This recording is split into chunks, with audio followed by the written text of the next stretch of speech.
በሸረሪና በኩል በሀገር መከላከያ ሰራዊት ላይ ውጊያ የከፈተው የህወሓት አርሚ 15 መካናይዝድ ኃይል ሙሉ በሙሉ መደምሰሱ ተሰምቷል። ከአርሚ 70 ጋር ተቀላቅሎ ገብቷል የተባለው የሱዳን እግረኛ ወታደር ላይም ከባድ ጉዳት መድረሱ ተነግሯል። በሌላ በኩል ተተኳሽ የጫኑ ከባድ መኪኖች ላይ በደረሰ ጥቃት በፈነዳ ከፍተኛ ፍንዳታ በህወሓት አርሚ 7 እና አርሚ 15 ላይ ከፍተኛ ጉዳት መድረሱን ሰምተናል። ህወሓት ባወጣው መግለጫ በምዕራብ ትግራይ አዲስ ጥቃት ተከፍቶብኛል ሲል አምኗል። የድረሱልኝ ጥሪም አስተላልፏል። በእርግጥ በሁመራ አቅጣጫ ምን እየተካሄደ ነው? የህወሓት መግለጫና ከመሬት የሚወጡት መረጃዎች ምን ይነግሩናል? እስከ መጨረሻው አብራችሁን ቆዩም። በሁመራ አቅጣጫ የተካሄደውን ውጊያ በተመለከተ የሚወጡት መረጃዎች እጅግ አነጋጋሪ ናቸው።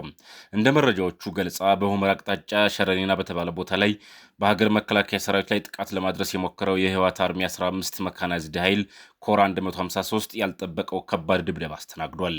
የተዘጋጀው የመካናይዝድ ኃይል ሙሉ በሙሉ በሚባል ደረጃ መደምሰሱን የተነገረው። እዚህ ጋር ትልቅ ትኩረት የሚስበው ሌላው ጉዳይ የሱዳን እግረኛ ወታደር ከአርሚ 70 ጋር ተቀላቅሎ ገብቷል መባሉ ነው። ይህ መረጃ እውነት ከሆነ የቀጣናውን ፖለቲካዊና ወታደራዊ ሁኔታ ሙሉ በሙሉ የሚቀይር ይሆናል። የሱዳን ወታደሮች አብረው ገብተዋል የተባለበት አቅጣጫ ላይ የተሰነዘረው ምትም እጅግ ከባድ እንደነበር ተገልጿል።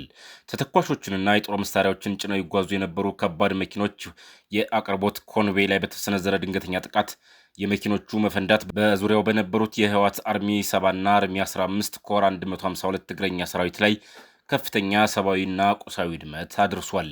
ይህ ማለት በሁመራ መስመር የታሰበው ወታደራዊ እንቅስቃሴ ገና ሳይጀመር በከፍተኛ ደረጃ መክሸፉን ነው መረጃዎች የሚያመላክቱት።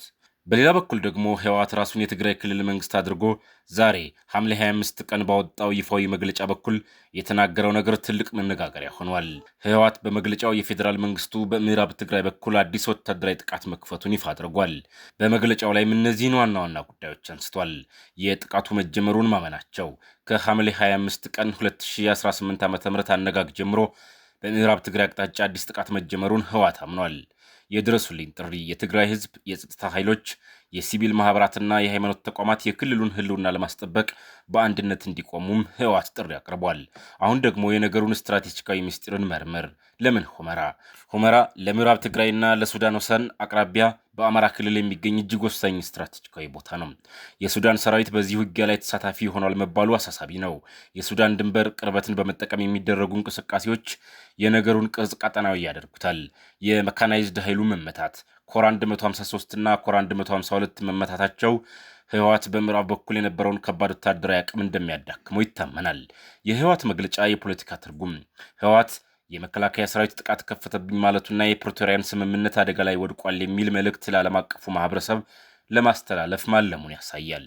በመሆኑም በሁመራ አቅጣጫ የተከፈተው ይህ ጥቃትና የተመከተው ማጥቃት በቀጣይ በሰሜን ኢትዮጵያ ያለውን የሰላምና የጦርነት ሚዛን ወዴት ሊወስደው ይችላል የሚለው ትልቅ ጥያቄ ፈጥሯል።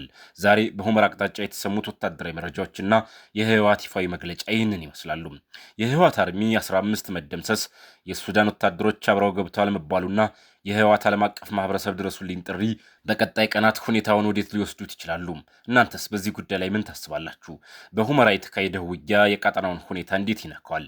የህወሓት መግለጫስ የፕሪቶሪያን ስምምነት ያፈርሰዋል ወይስ ደግሞ ሌላ አዲስ የፖለቲካ ስልት ነው? ሐሳባችሁንና አስተያየታችሁን በኮሜንት ጻፉልን። ቪዲዮውን ከወደዳችሁት ላይክ ማድረጋችሁን አትርሱ። ለሌሎች እንዲደርስ ሼር አድርጉት። ለአዳዲስና ታማኝ መረጃዎች ቻናላችንን ሰብስክራይብ በማድረግ የደወል ምልክቷን ይጫኑ።